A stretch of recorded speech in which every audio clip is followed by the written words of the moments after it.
She gets everything, including full custody, Attorney Lawrence Hartwell announced with satisfaction as he placed the divorce papers on my desk.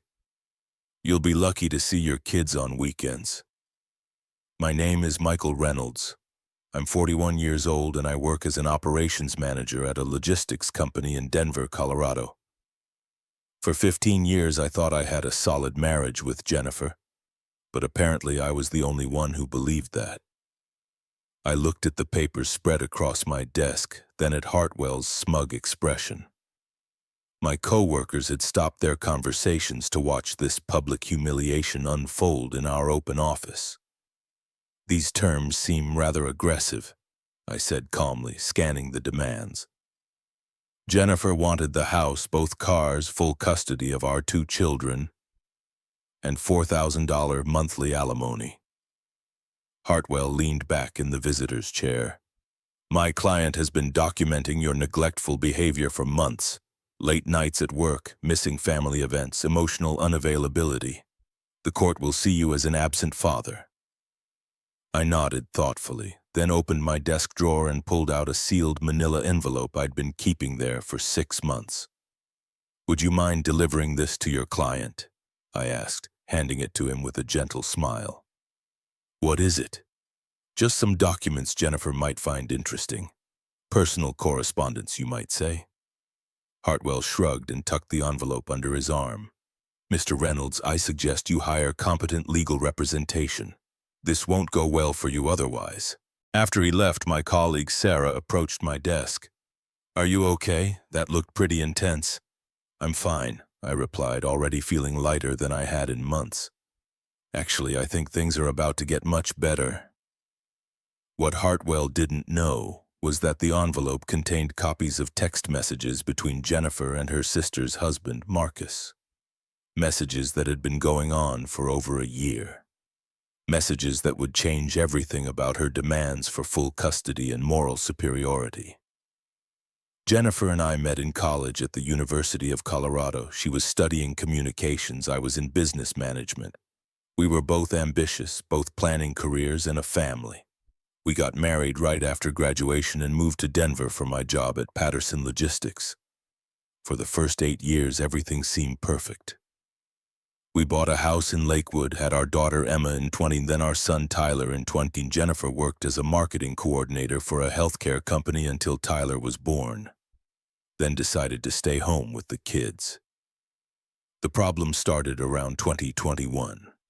Jennifer began complaining that I worked too much, that I didn't appreciate her sacrifices as a stay-at-home mom. She was right about working late. The logistics industry had been crazy during the pandemic, and I was putting in 60-hour weeks to keep up with demand, but I was doing it for our family. The overtime pay helped us afford the house payments and Jennifer's shopping habits, which had grown increasingly expensive. You care more about your job than your family, she'd say during our arguments. The kids barely know their father.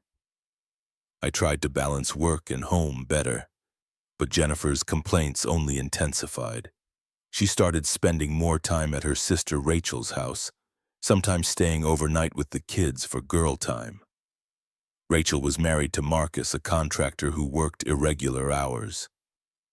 I'd always found him arrogant and inappropriate, especially around women, but Jennifer insisted he was just friendly. The first text message I discovered was by accident in March of last year. Jennifer had left her phone on the kitchen counter while she was in the shower. It buzzed with a message from M that read, "Can't wait to see you again. Rachel's working late tonight." My stomach dropped. I knew Rachel worked evening shifts as a nurse twice a week. I didn't confront Jennifer immediately. Instead, I did something that probably saved my future relationship with my children. I started documenting everything. Over the next 3 months, I quietly gathered evidence. Screenshots of messages when Jennifer left her phone unattended, photos of her car parked at locations she'd lied about visiting, credit card receipts from restaurants and hotels I'd never been to. The text messages were the most damaging. Conversations about meeting at Marcus's house when Rachel was at work. plans for weekend getaways that Jennifer had told me were spa trips with girlfriends. Most disturbing were the messages discussing how to handle their relationship once Jennifer divorced me. "Once you get rid of Michael and I leave Rachel, we can be together properly," Marcus had written in one message. "Your lawyer thinks you'll get everything since you're the primary caregiver." Jennifer's response was chilling. "Michael's so clueless. He actually thinks I'm taking the kids to my mom's this weekend. He has no idea I'm meeting you in Vail." If you're enjoying stories about people who thought they could deceive their spouses, make sure to subscribe. Because what happens when Jennifer opened that envelope will leave you speechless. I realized Jennifer wasn't just having an affair. She was systematically planning to destroy my relationship with my children, while stealing my financial future to fund her new life with Marcus. That's when I made the decision to prepare for the inevitable divorce papers. I consulted with Patricia Goldman, one of Denver's most respected family law attorneys. She reviewed my evidence and was immediately concerned. "Michael, this isn't just adultery. This shows premeditation to defraud you in divorce proceedings. Your wife's been building a false narrative about your parenting while conducting an affair with her brother-in-law." Patricia helped me understand my rights and develop a strategy. We decided to let Jennifer make the first move, allowing her to reveal her demands before presenting our evidence. "Let her overreach," Patricia advised. "The more aggressive her initial demands, the worse she'll look when we show the court what she's really been doing." For 6 months, I waited. I continued working hard, being the best father I could be, and documenting Jennifer's increasing absences and lies. I also started keeping copies of all our financial records, knowing she'd likely try to hide assets. The hardest part was pretending everything was normal.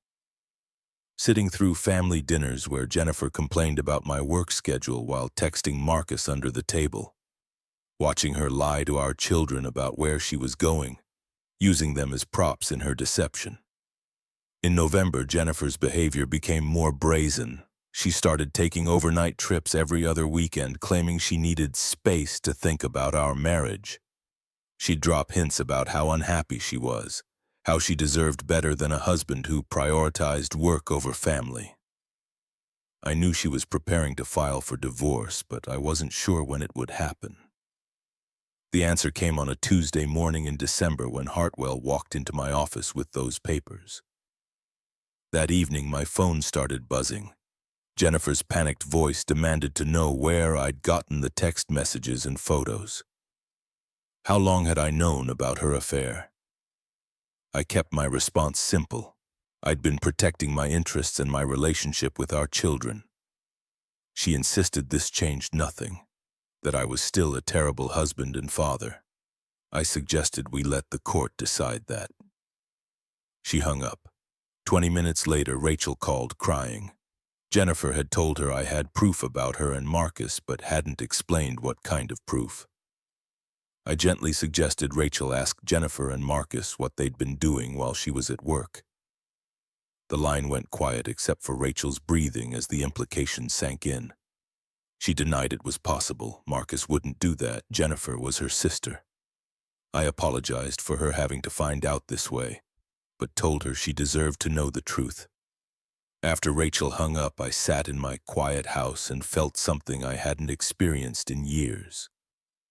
Hope. Not joy about my marriage ending, but hope that my children would grow up knowing their father fought for them. The next morning, Patricia called with news. Jennifer's attorney contacted me. They want to discuss a revised settlement offer. Already? Apparently your wife is very eager to avoid having those text messages presented in court. We met at Patricia's office that Friday. Jennifer looked like she hadn't slept in days. Hartwell had lost his cocky demeanor entirely. He carefully suggested his client was willing to consider a more equitable arrangement. Patricia spread copies of the text messages across the conference table, explaining how they demonstrated Jennifer's affair with her brother-in-law while planning to defraud me in divorce proceedings. She'd been using the children as pawns while lying about my parenting abilities. Jennifer stared at the papers, her face pale, insisting those were private communications. Patricia replied that they demonstrated a pattern of deception and financial manipulation. The court would be very interested in Jennifer's plans to take me for everything while conducting an extramarital relationship. Hartwell was reading through the messages, his expression growing more troubled. "Mrs. Reynolds, we need to discuss this privately." "No," Jennifer snapped. "I want to know what he wants." Patricia slid a document across the table. "Joint custody. Mr. Reynolds keeps his retirement accounts. You split the house proceeds equally, no alimony." "That's ridiculous. I gave up my career for our family." "You gave up your career to conduct an affair," Patricia corrected, "while planning to falsely portray Mr. Reynolds as an unfit father." Jennifer turned to me. 15 years, Michael. Doesn't that mean anything to you?" I looked at the woman I'd once loved, thinking about all the lies, all the manipulation, all the nights she'd come home from book club or spa weekends. "It meant everything to me," I said quietly. "That's why this hurts so much."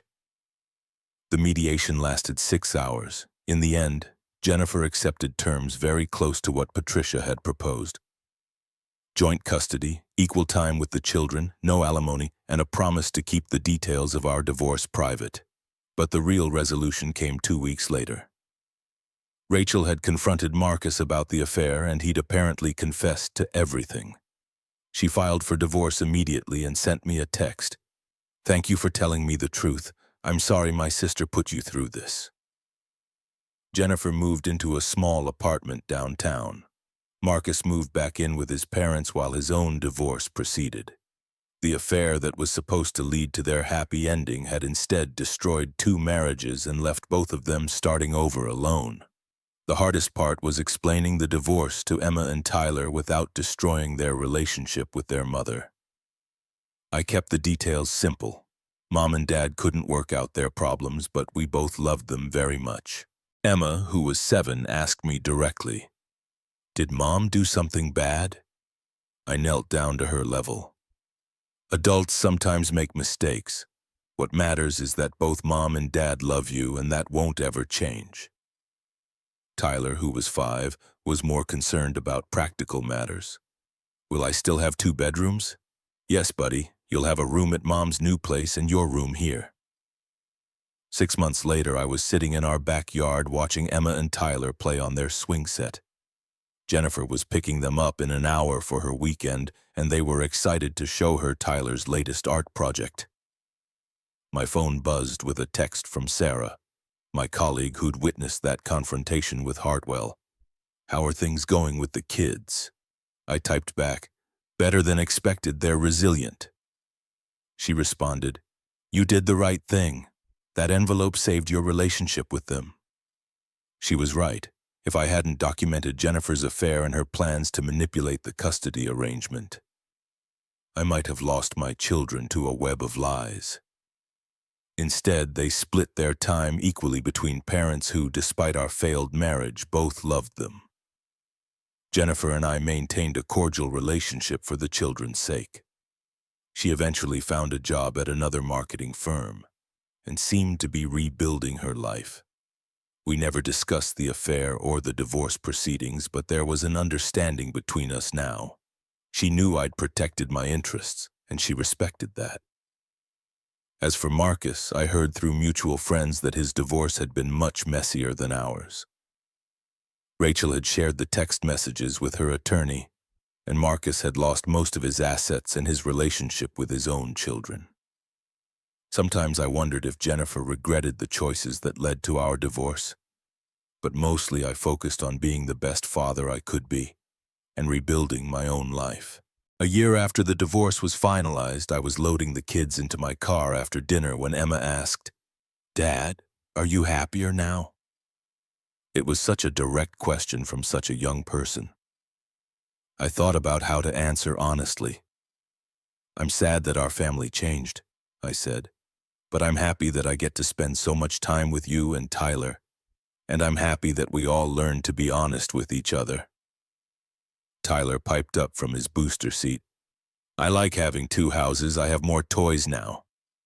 Emma laughed. That's not the point, Tyler. What is the point? He asked. Emma considered this seriously. The point is that Dad fought for us. I looked at her in the rearview mirror, surprised by her insight. How do you know that? Because you're here. If you hadn't fought for us, we wouldn't get to see you as much. She was only 8 years old, but she understood something important about the divorce that most adults would miss. The envelope I'd handed to Hartwell that day wasn't just about protecting my financial interests or getting revenge on Jennifer. It was about ensuring that my children would grow up knowing their father had refused to be erased from their lives. As we drove home through Denver's evening traffic, Tyler falling asleep in his car seat and Emma chattering about her school project, I realized I'd learned something valuable from the whole painful experience. Sometimes the most important battles aren't about winning or losing. They're about making sure the people you love know you'll fight for them when it matters most. That envelope had contained more than just text messages and evidence. It had contained proof that some relationships are worth fighting for, even when others aren't worth saving.